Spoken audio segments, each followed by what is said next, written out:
ገነት እናትና ልጅን ለማስተዋወቅ ወደ እናንተ ጋር እየመጣች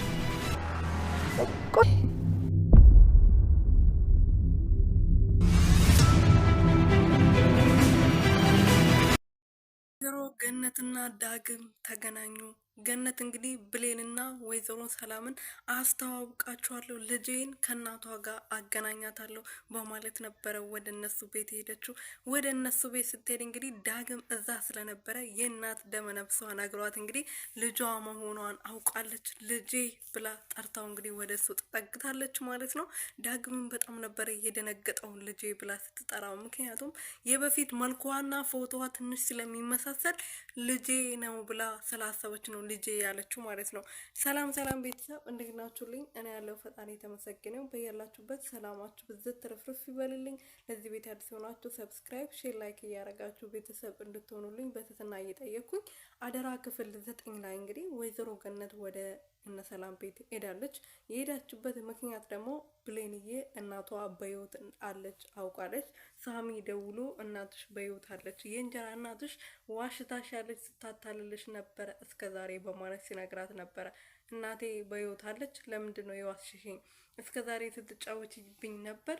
ለስንት አመታት እናቴን ለማግኘት እንደዛ ስለፋና ወይም ደግሞ ስናፍቅ እንደነበረ እያወቅሽ እንዴት እናቴ በህይወት እያለች ሞተሻል ብላ ትነግርኛለች?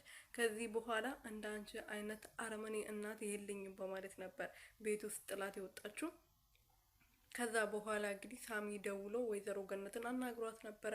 እኔ ከዚህ በላይ ሁሉም ነገር አጥቼ መኖር አልችልም፣ ልጄንም አጥቼዋለሁ፣ ዳግምንም ታገኘዋለሽ ብላኝ አላገኘሁትም። ስለዚህ ከዚህ በኋላ እንደዚህ አይነት ህይወት የለኝም በማለት ለልጄ እውነቱን እነግራታለሁ፣ ሰላምና ብሌን አገናኛቸዋለሁ በማለት ወደ እነ ሰላም ቤት መታለች ማለት ነው።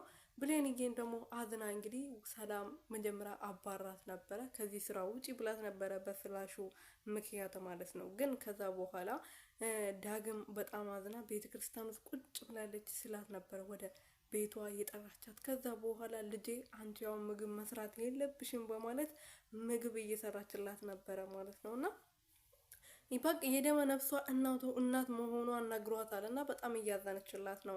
ስትከፋ ስታረግስ አብሯት እያለቀሰች ደረቷ ላይ እያሰኛቻት ነው እና ከቃል በላይ እሷን እየተንከባከበቻት ትገኛለች። በዚህ ነገር ደግሞ ቃል ደስተኛ አይደለችም። የቤቱ አላፊ ያጫውተኝ እያለች ነው እንግዲህ። በዳግም ደግሞ እየቀናች ነው። ብሌንና ዳግም አንድ ላይ ሲሆኑ ደስተኛ አይደለችም። እሷ ከሷ አጠገብ እንድትሄድ የማታረገውና የማትቆፍረው ጎርጓድ የለም ማለት ነው። ግን አልተሳካላትም። እሷ መጥፎ ሰው እንደሆነች ብሌን ልትገላት እንደነበረ በተደጋጋሚ ዳግም አይቶ ስለነበረ እሷ መጥፎ ሰው እንደሆነች ያውቃል። ብሌን ደግሞ ምን አይነት ደግና ሮሮ ሰው እንደሆነችም በደንብ ያውቃል ማለት ነው። ስለዚህ ቃል አይታለንም ልላችሁ ፈልጌ ነው። ቃል እንግዲህ ወይዘሮ ገነት እዛ ቤት ስትገባ የምትገባበትን ነበረ ያጣችሁ። ሳሚ ደውሎ ነግሯት ነበረ። ወይዘሮ ገነት እዛ ከመጣች አንቺ እንደምንም ብለሽ ራስሽን አጅኝ ብሏት ነበር እና በጣም ነበር የደነገጠችው ማለት ነው። እና እስቲ ለማንኛውም የሚሆነው እናያለን ቤተሰብ አንድ ላይ